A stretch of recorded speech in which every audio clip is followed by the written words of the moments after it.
Vaccine ലോബിക്കെതിരെ വീണ്ടും Biju Prabhakar IAS. പേവിഷ പ്രതിരോധ vaccine lobby കേരളത്തിലും സജീവമാണെന്നും ABC നിയമം ഉപയോഗിച്ച് തെരുവുനായ ശല്യം നിയന്ത്രിക്കുവാൻ കഴിയില്ലെന്നും ബിജു പ്രഭാകർ. സുപ്രീം കോടതിയിൽ പ്രഗത്ഭരായ അഭിഭാഷകർ വാദിച്ച് കുളിപ്പിച്ച് കൊച്ചില്ലാതായി എന്ന രീതിയിലാണ് ABC നിയമമെന്നും സെക്രട്ടേറിയറ്റിന് മുന്നിൽ നടന്ന confederation of residents welfare association പരിപാടിയിൽ പങ്കെടുത്ത് സംസാരിക്കുകയായിരുന്നു അദ്ദേഹം. ABC നിയമം മാറ്റുക എന്നുള്ള തെറ്റാണ്.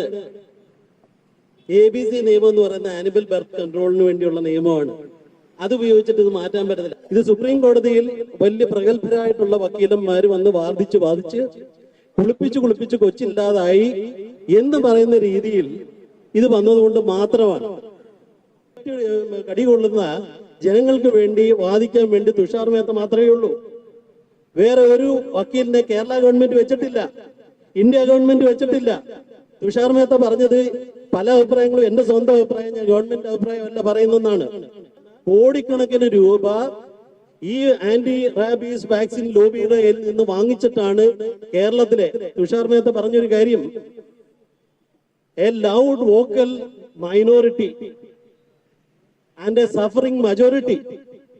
അനുഭവിക്കുന്ന മജോറിറ്റിക്ക് എതിരായിട്ട് കുറച്ച് വക്കീലന്മാരെ കൊണ്ട്, വക്കീലന്മാരെ ഞാൻ കുറ്റം പറയല്ല, ഈ വക്കീലന്മാരെ ഹയർ ചെയ്തിട്ട് ABC നിയമമാണ് ഇതിന് പരിഹാരം എന്ന് പറയുകയും ഈ ഷെൽട്ടറിലേക്ക് പോകാൻ പറ്റത്തില്ല എന്നുള്ളത് പ്രാക്ടിക്കലായിട്ട് നടക്കുന്ന കാര്യമല്ല എന്നുള്ളത് വളരെ വ്യക്തമായിട്ട് എല്ലാവർക്കും അറിയാവുന്ന കാര്യമാണ്. നായയുടെ കടികൊള്ളുന്ന ജനങ്ങൾക്ക് വേണ്ടി വാദിക്കുവാൻ തുഷാർ മേത്ത മാത്രമേ ഉള്ളൂ.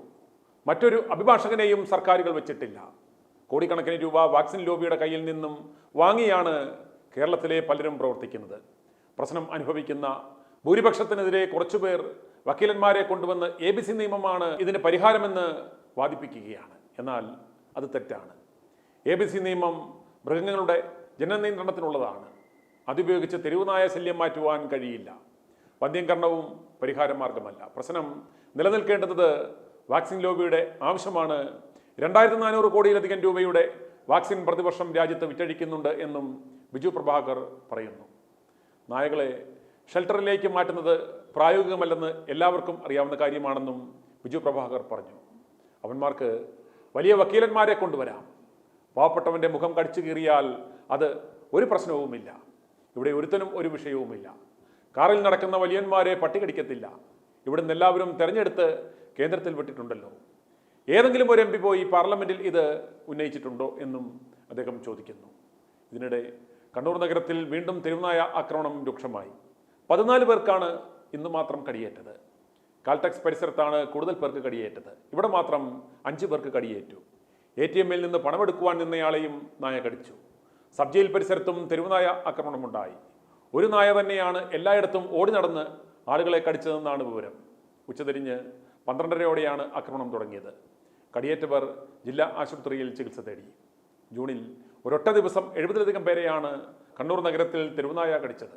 തുടർന്നുള്ള ദിവസങ്ങളിലും തെരുവുനായ ആക്രമണമുണ്ടായി. ഇതേ തുടർന്ന് തെരുവുനായ്ക്കളെ പിടികൂടി പാർപ്പിക്കുന്നതിന് ഷെൽട്ടർ ഹോമുകൾ തുടങ്ങുന്നതിന് മന്ത്രിയുടെ അധ്യക്ഷതയിൽ ചേർന്ന യോഗത്തിൽ തീരുമാനമായിരുന്നു.